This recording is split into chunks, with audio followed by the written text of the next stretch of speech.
What's up? Jeff from the Retro Arcade Gaming channel on YouTube, back with a brand new edition of Port Battles. Port Battles is the series where we look at a specific classic arcade game, see how well or poorly it's been ported to various home console and computer systems over the years. Up this week, a classic by Taito from 1987, Operation Wolf. Operation Wolf features you as a Special Forces operative who is charged with rescuing hostages being held in enemy territory. You must power your way through 6 stages, including the communication setup, jungle, village, powder magazine, concentration camp, and airport, armed with a submachine gun and a limited number of grenades. You will not only face enemy soldiers, but also trucks, boats, helicopters, and armored transports during gameplay. Power-ups are available in level, including additional ammunition and grenades, health power-ups, dynamite, which kills almost everything on the screen, and unlimited ammo for a set amount of time. Gameplay ends essentially when you run out of ammo or your damage bar fills completely. In later levels, you also fail to progress if you don't have any hostages remaining. One of the coolest things about the game was the accurately replicated optical machine gun on the cabinet that recoiled as you fired it. I owned Operation Wolf for a number of years. Unfortunately, I had to sell it prior to moving a few years back. It allows continues if set properly via dip switches and is a very challenging game. Let's take a look at the original arcade game via MAME.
You succeeded in demolishing the communication setup, cutting off the enemy from rescue.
You have sustained a lethal injury. Sorry, but you are finished here. Up first, the MSX release published by Ocean in 1988. This one lacks any color depth, and it's not going to wow you with its sound, but it does play pretty smoothly. For some reason, I couldn't get the grenade to fire, so I'm gonna blame that for my lackluster performance in this one.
A port was released in 1988 as well for the Amstrad Color PC. Again, this was developed by Ocean. This one is much more colorful than the MSX release, but damn if it doesn't scroll fast. I've got no excuse really for my poor gameplay in this one.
Operation Wolf was released for the ZX Spectrum in 1988, again by Ocean.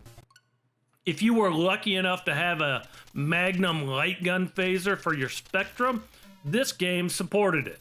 It lacks color depth, making it difficult to spot enemies at times, but overall plays very nicely.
Ocean released a port for the Atari ST in 1988.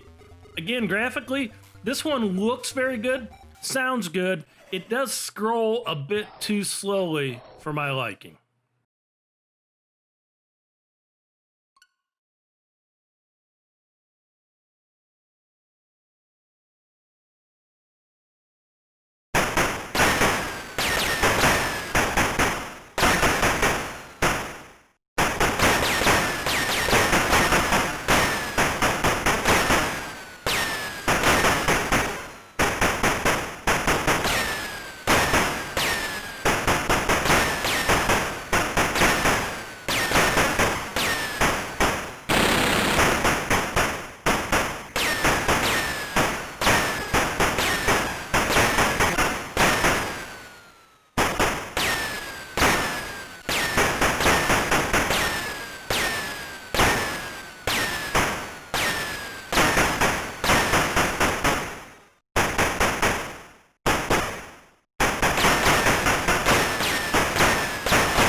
You succeeded in demolishing the communication setup, cutting off the enemy from rescue.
Taito published the port for the Commodore 64 in 1989.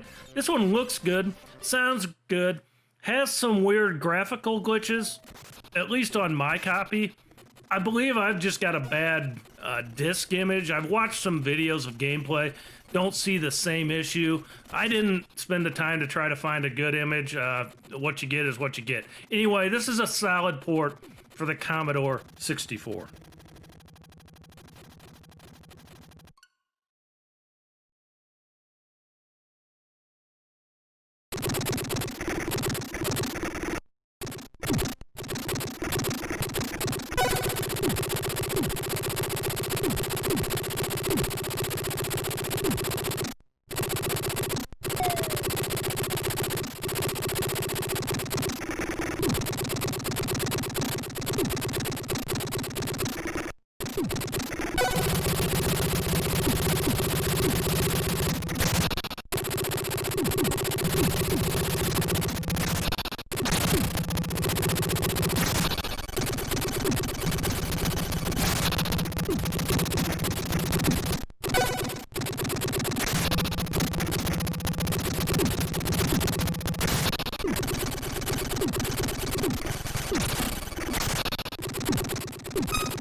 The Commodore Amiga port was also published by Taito in 1989. This one actually looks phenomenal, sounds very good. Similar to the Atari ST port, seems to scroll a little too slow for my liking. Maybe an emulation thing, I don't know. I can't say one way or another.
Ports were released for the NES and Famicom in 1989 by Taito.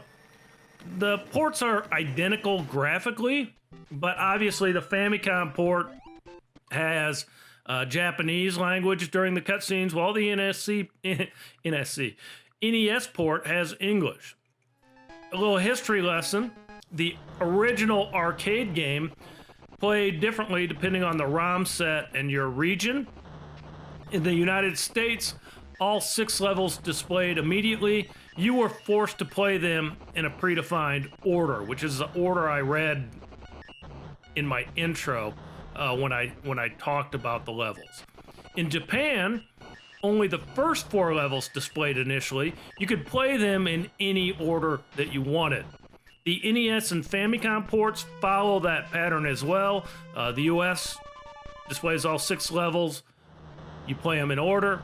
The Famicom port has the first 4 levels that you can play in any order that you want. As a bonus, the game featured light zapper support. Today, we're just going to take a look at the NES version. The port was also released for the Wii as a virtual console title, but it lacked any support for using the Wii Mote as your aiming device.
MS-DOS got a port released in '89, again by Taito themselves. Looks great, terrible sounds.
The effin' Towns Marty got a port in 1990 by Ving.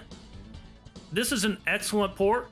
Follows the gameplay of the Japanese arcade version, allowing you to pick from any of the first 4 levels at the start.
Magazine was successful. You have a new supply of ammunition. And with the gun. Warning! The enemy has located you.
Sorry, but you are finished here.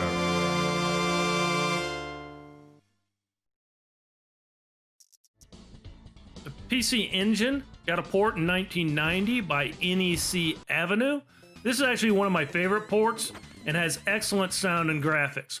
While the PC Engine port would play in the TurboGrafx 16, there was no straight-up American port with English subtitles on the cutscenes that I have found.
A port was released for the Sega Master System in 1990 by Taito, featuring support for the light phaser gun controller. It looks good, sounds pretty good, seems to flicker a lot. I don't know if that's an emulation problem. I did have to use a different emulator than my normal one to get this to run adequately, or if it's a result of the support for the light gun. Regardless, it's a nice port for the Sega Master System.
In 2005 saw a release for the PlayStation 2 via the Taito Legends compilation.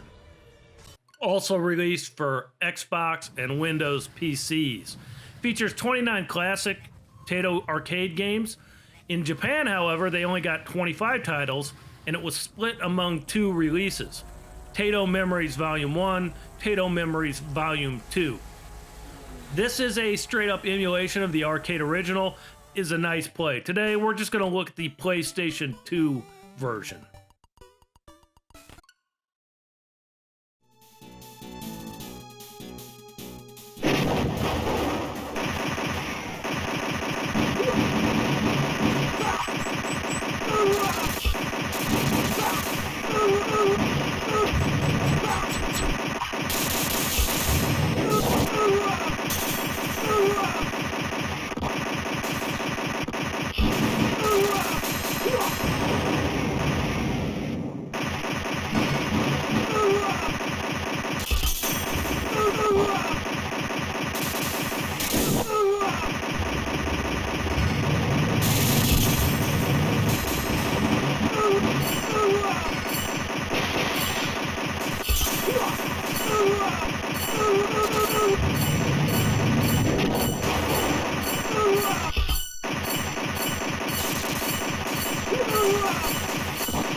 The MSX got another release in 2006 via the development team ToyBox.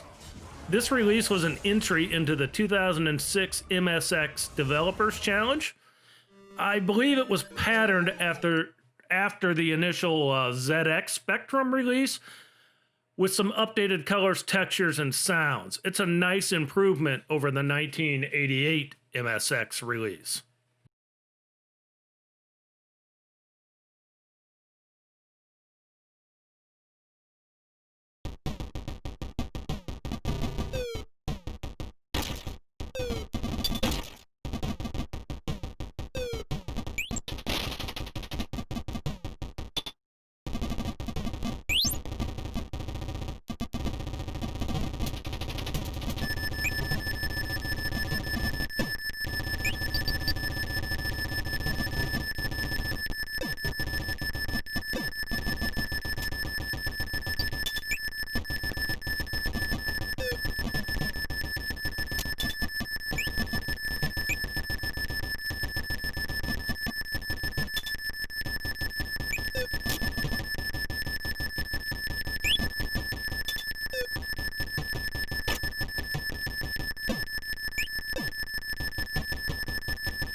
Finally, Team Pixelboy took that same MSX clone, tweaked it for the ColecoVision in 2015. It's almost identical to the ToyBox MSX release, which isn't that surprising since the two share fairly similar hardware. Since there was no other release for the ColecoVision, this is your only option if you want a shot at Operation Wolf on that platform.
That concludes our look at Operation Wolf and its home console and computer variants.